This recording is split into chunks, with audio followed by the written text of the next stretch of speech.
Hey friends, welcome to the first episode of 4 Minutes on Friday. If you watched the promo video from earlier this week, you know what this is about. If not, just a quick synopsis. This is a kind of a short video series that I have kind of been thinking about doing for a while in some form or another, and decided that this was as good a time as any to launch this and kind of see what comes of it.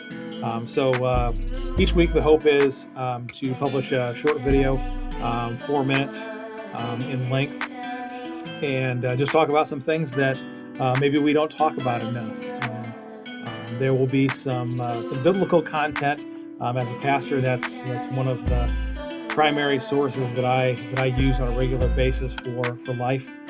So that'll be a little part of what happens here, and you are welcome to engage in this even if you're not a Christ follower or you're not a Bible person.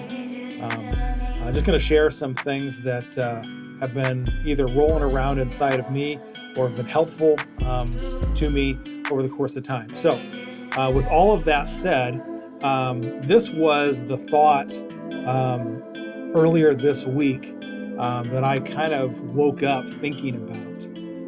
And I don't know exactly where this came from. These are probably some thoughts that had began to form a long time ago. And all of a sudden I had words for it. So the idea here is the question of pain and how we deal with pain and what do we see as the purpose of the pain that we deal with. And it really revolved, as I was thinking about it today, it revolved around two words. Is the pain that we are experiencing, that we are going through, is it defining or is it refining? So let me tell this brief story, and that might help give us some context. This conversation was from several years ago now. There was someone that I know that I dearly love. She was telling me about a situation in which she had experienced a great deal of pain. It was pain personally, emotionally, to her family, and it was a significant, it was a big deal. This pain that she shared with me, and as she kind of got done telling me the story of the pain, I just asked her a very simple question. I said, do you believe that God can heal you of this pain? Because this was a pain that she was still carrying around very, very deeply inside of her. And so I just asked her, do you believe this is a pain that God can cure you or heal you of? And she paused only for a moment, and she said, I don't know. And I was surprised first of all at her candor. We're not good in our culture at saying I don't know. Usually I don't know is followed by you're fired, or I don't trust you anymore. Those kind of things. But I was pleasantly surprised by her candor, saying I don't really know. The other thing that kind of surprised me is this individual has been following Jesus for most, I believe she had her salvation experience when she was very young. So she had been around people who had been healed, had those kinds of experiences with God, emotional healings, physical healings, all that kind of stuff. And so I was a little bit surprised that she said, I don't know, in that regard, that she had been around people who have been healed before and had freedom and release from significant things that were painful. For her, the pain that she was experiencing was one, as I talked to her more, I realized her pain was defining her. It was something that was defining for her life, not just back in history, but it was still defining her today.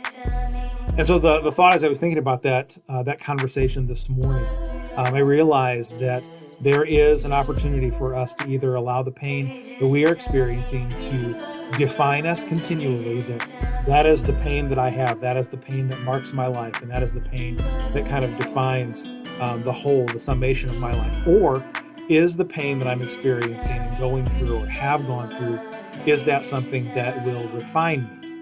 And by refining, I mean in the sense that, well, you've all heard and I don't like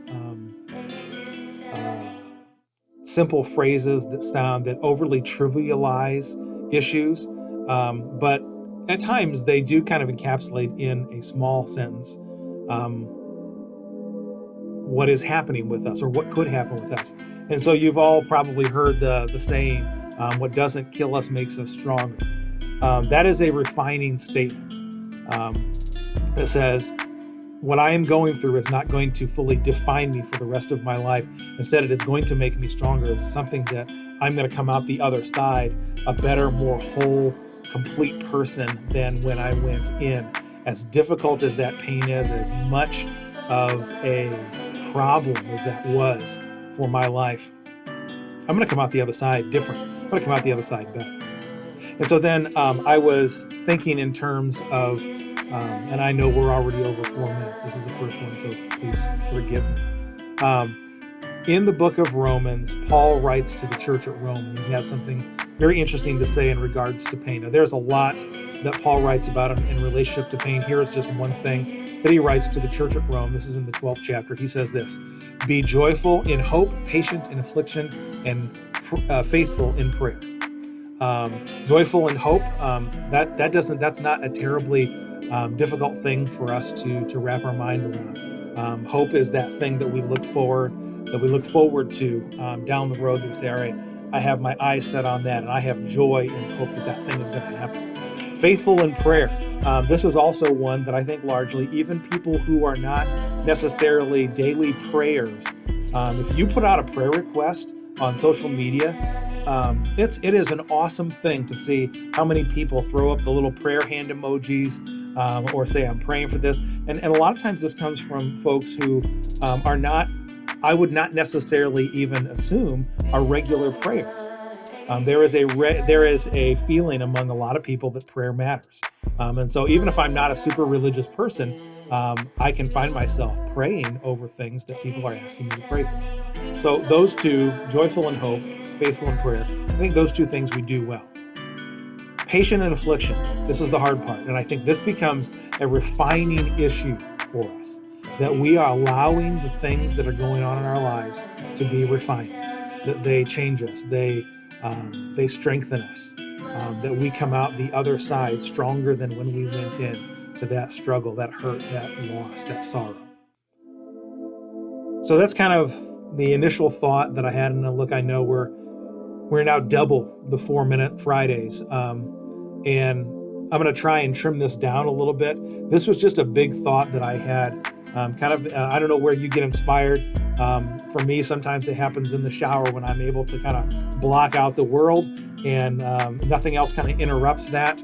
My wife was already gone for the day, so I kind of had the house to myself, and I was just kind of thinking through this important thing.